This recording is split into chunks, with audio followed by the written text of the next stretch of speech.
കൊച്ചിയിൽ നിന്ന് അലി അക്ബർ ഷാ ചേരുന്നു. Ali, good morning. Good morning. Very good morning Roshni, Venky. Ali, ഈ ചൈനീസ് ലോൺ ആപ്പ് തട്ടിപ്പ് തന്നെ തുടങ്ങാം നമുക്കെന്ന് കേട്ടോ. അപ്പോൾ ഈ മുഖ്യ സൂത്രധാരനെ തേടി ED അന്വേഷണം സിംഗപ്പൂരിലേക്ക് വ്യാപിപ്പിക്കുകയാണല്ലേ അലി?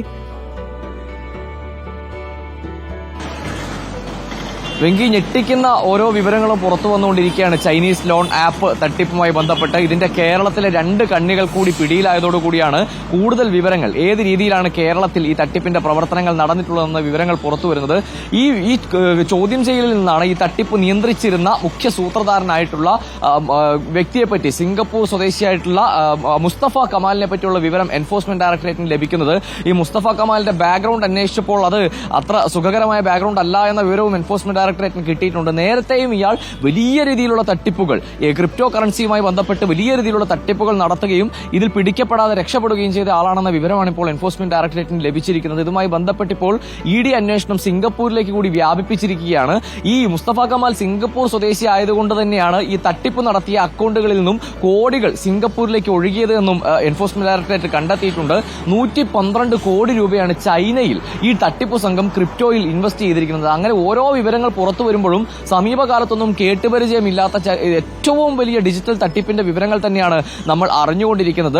ഫോർട്ട് കൊച്ചി സ്വദേശിയായിട്ടുള്ള വർഗീസും കോഴിക്കോട് സ്വദേശിയായിട്ടുള്ള സയ്യിദ് മുഹമ്മദുമാണ് കേരളത്തിൽ നിന്നും ഈ തട്ടിപ്പുമായി ബന്ധപ്പെട്ട് അറസ്റ്റിലായിട്ടുള്ള ആളുകൾ. ഇവർ 4 ദിവസത്തെ ED കസ്റ്റഡിയിലാണുള്ളത്. ഈ 4 ദിവസം കൊണ്ട് കൂടുതൽ വിവരങ്ങൾ ചികഞ്ഞെടുക്കാൻ കഴിയും, കൂടുതൽ തട്ടിപ്പുകാരിലേക്ക് എത്താൻ കഴിയുമെന്ന വിശ്വാസം തന്നെയാണ് എന്തായാലും എൻഫോഴ്സ്മെന്റ് ഡയറക്ടറേറ്റിനുള്ളത്.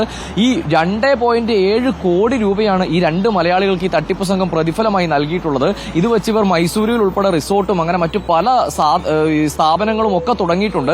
എന്തായാലും തട്ടിപ്പ് സംഘത്തെ തേടി എൻഫോഴ്സ്മെന്റ് ഡയറക്ടറേറ്റ് വിദേശത്തേക്ക് കടന്നു കഴിഞ്ഞു. മുസ്തഫ കമാലിനെ തേടി സിംഗപ്പൂരിലേക്കാണ് ഇനി എൻഫോഴ്സ്മെന്റ് ഡയറക്ടറേറ്റിന്റെ അന്വേഷണം വ്യാപിപ്പിക്കുന്നത്. വെങ്കി, എന്തായാലും തട്ടിപ്പുകളുടെ പരദീസയായി കേരളം മാറുകയാണോ എന്ന ചോദ്യം വീണ്ടും വീണ്ടും ആവർത്തിക്കേണ്ടി വരികയാണ്. മറ്റൊരു വാർത്തയിലേക്ക് വരികയാണെങ്കിൽ, മതവിദ്വേഷ പരാമർശ കേസിൽ PC ജോർജിന്റെ അറസ്റ്റ് ഇന്ന് ഉണ്ടായിരിക്കും. PC ജോർജ് ഇന്ന് പോലീസ് സ്റ്റേഷനിൽ ഹാജരാകുമെന്നാണ് കരുതുന്നത്. അലി, അങ്ങനെ തന്നെയല്ലേ? റോഷ്നി, അങ്ങനെ വേണം മനസ്സിലാക്കാൻ. കഴിഞ്ഞ ദിവസം പോലീസ് സ്റ്റേഷനിൽ ഹാജരാകാൻ ആവശ്യപ്പെട്ട് PC ജോർജിന് പോലീസ് നോട്ടീസ് നൽകിയിരുന്നു.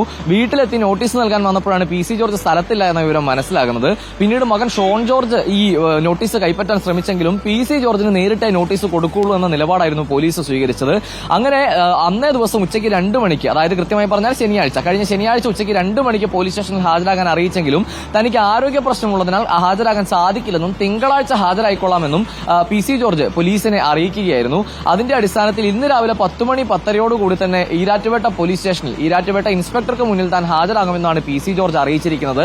മതവിദ്വേഷ പരാമർശം ചാനൽ ചർച്ചയിലൂടെ നടത്തിയതിനായിരുന്നു ഈ കേസുണ്ടായത്. കഴിഞ്ഞ ജനുവരി 5-ാം തീയതിയായിരുന്നു ഇത്തരത്തിലൊരു വളരെ വർഗീയ ധ്രുവീകരണം നടത്താൻ പോകുന്ന നിലയിലുള്ള ഒരു സ്റ്റേറ്റ്മെന്റ് ഒരു ചാനൽ ചർച്ചയിലൂടെ PC ജോർജ് നടത്തുന്നത്.